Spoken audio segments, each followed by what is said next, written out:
In this video, we're going to be looking at the various sample-based oscillators in NEXUS5.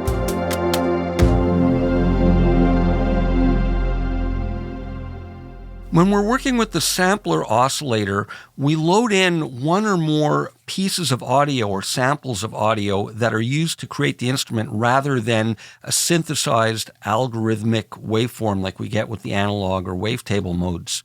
So this is great for recreating realistic instruments like pianos and guitars and strings and brass and that kind of thing. Now here, I've got a factory sample set loaded in of a piano Rhodes sound, and it sounds like this. And we see the root notes of each sample that's being triggered and the key range that they're mapped to, the length of the sample, and so on. Now we have the familiar oscillator-based parameters here for volume and panning. And we can transpose, detune, set the keyboard tracking, randomize the pitch, add some drive if we want. And again, you can see it reflected in a waveform, and amplitude modulation, and even delay the start of the sample.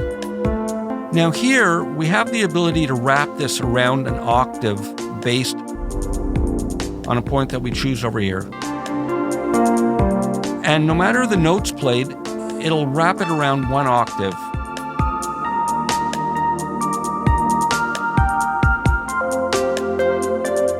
And we have the variation shepherd wrap, which fades in a double an octave lower around that octave. I'll go back to no wrap, and we get the original pitches. We can randomize the samples and try the next and previous sample sets and search for other ones here using the search bar. We have the familiar unison mode to thicken the sound with multiple detuned copies. We can set the range of the detuning, it's more out of tune, and the width to spread them into the stereo field or keep them narrow. Here we can tune the pitch of them based on the value we have set here. And this is a bit of an anachronistic feature from the days when we used this to tune looped samples. We have a dedicated time stretch mode now, which we'll look at in a few minutes. We can double this up an octave and blend in the doubled copy.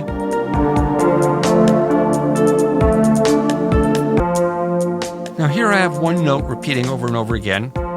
We can randomize the phase of where the note starts based on the minimum and maximum range. So it'll start somewhere within the range set here. And it's quieter now because it's starting later in the sample. I can have it start at a position based on the incoming velocity. So quieter in the softer part of the sample. Or at a fixed position. So again, the very end of it, or anywhere in between. Let's randomize it a bit. Now this is interesting. We can shift which samples are being stretched and triggered to get a different timbre. So I can offset it. Let's set this at a fixed velocity so we can really hear. Put this up. So here's a different timbre as it's triggering adjacent samples, in this case a tone above. Or I can go below. And they're a little more strident as it transposes it. And then we can randomize it based on the value we have set there, or use round robin to alternate between the pitch and the value that we have set there.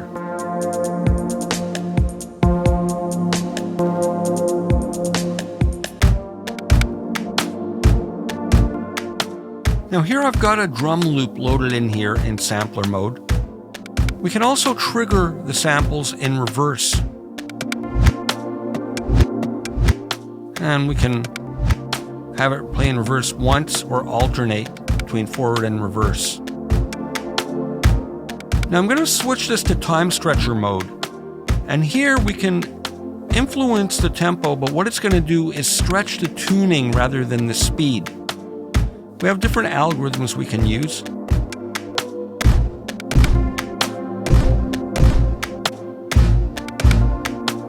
And you can hear the artifacts as it's slowing it down.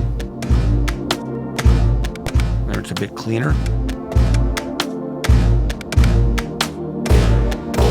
We can set the factor with which the pitching is taking place. Great for sound design. And then the granularity here.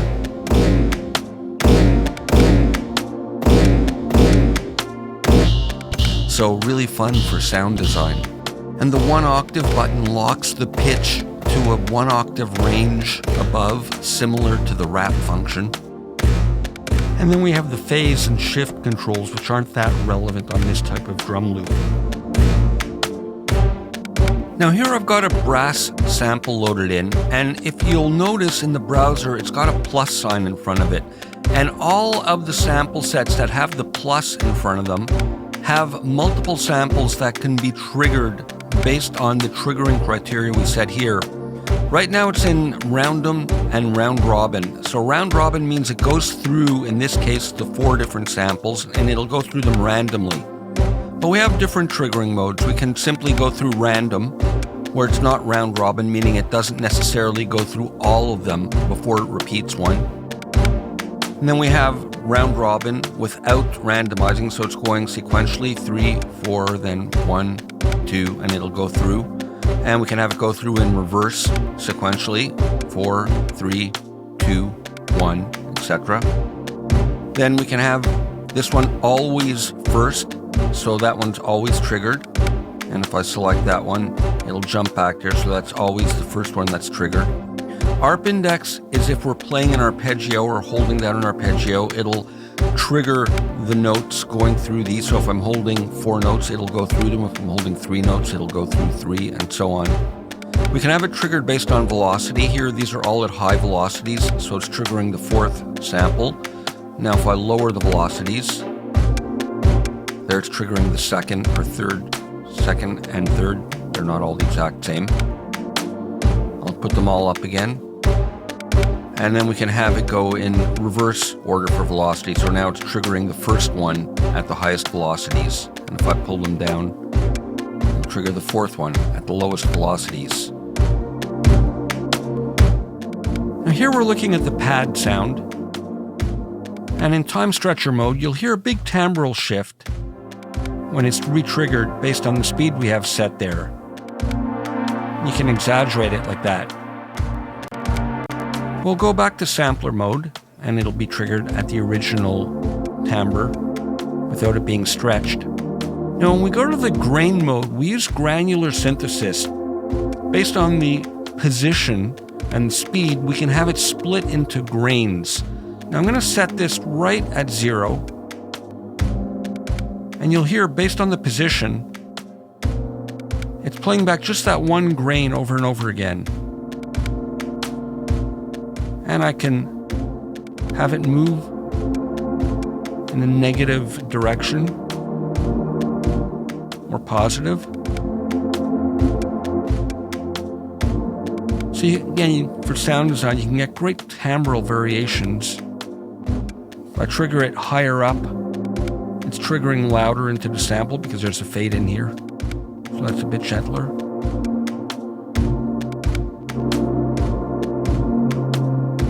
And then I can click the sync button, and it'll automatically sync to the tempo of your project, or you can manually set a sync value. Now back to these piano arpeggios, I can get some really interesting sound design by breaking it up into grains.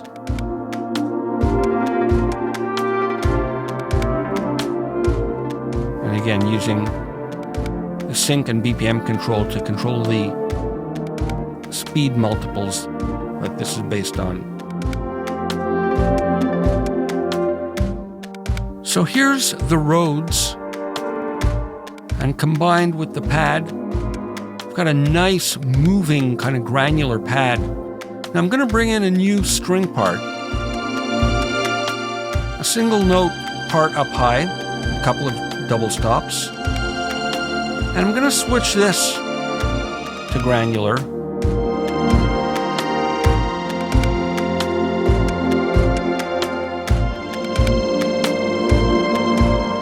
And let's try using the LFO function to modulate the position. And we'll set this to a sine wave. Smooth it out. Nice and slow.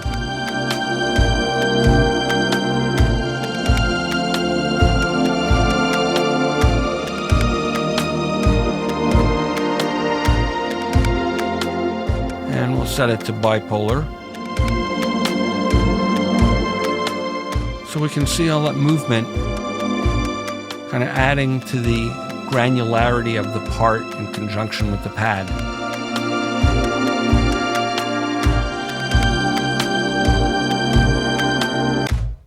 Here's my basic drum groove, and I'm bringing in a new percussion part.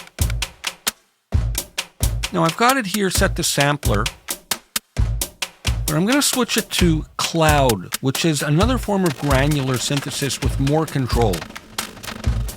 So we have the familiar speed, position, and sync controls that we see in the granular oscillator. But we have some additional functions. We can control the density of the grains. And again, you can see a representation of the grains that are generated. So sparser or denser. And then we can set the amount of pitch variation that's going to be randomly applied to each grain, which is interesting for percussion since we're not too worried about the pitch conforming to the tonal center of the music. And this will introduce the chance of the grain being played back an octave higher or lower. And here we can control the left-right balance randomly assigned to each grain. So it's about probability. When it's down, you see it all centered like that. And as I increase it, they're spread across the left and right spectrum. Here we can add a random volume variation per grain. We'll get a more dynamic part. And this will adjust the position variation randomly per grain. So it's kind of like modulating it with a random modulator. This will introduce chance for the grain being played in reverse. You can hear some of them there. I'll leave that down so it's a bit more rhythmic and percussive on the attack of each grain. And the G length sets the length of the grains. You can have them longer or more staccato and sharper. And this last control modifies the volume envelope shape of the grains. They were obscuring the attack as opposed to a sharper attack. And we've got one more sample-based oscillator type, and that's retro. We can reduce the bit depth, get a noisier lo-fi kind of sound, and the sample rate. We can restrict it to a single sample.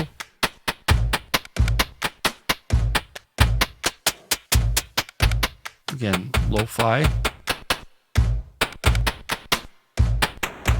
And we can restrict it to mono.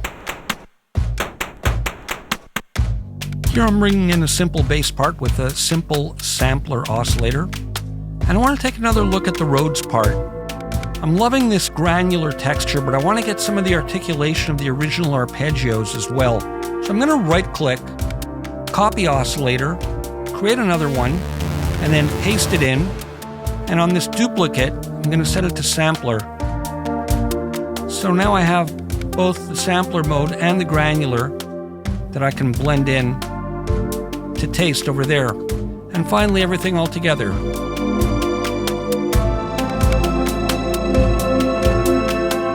So those are the sample-based oscillators in NEXUS 5.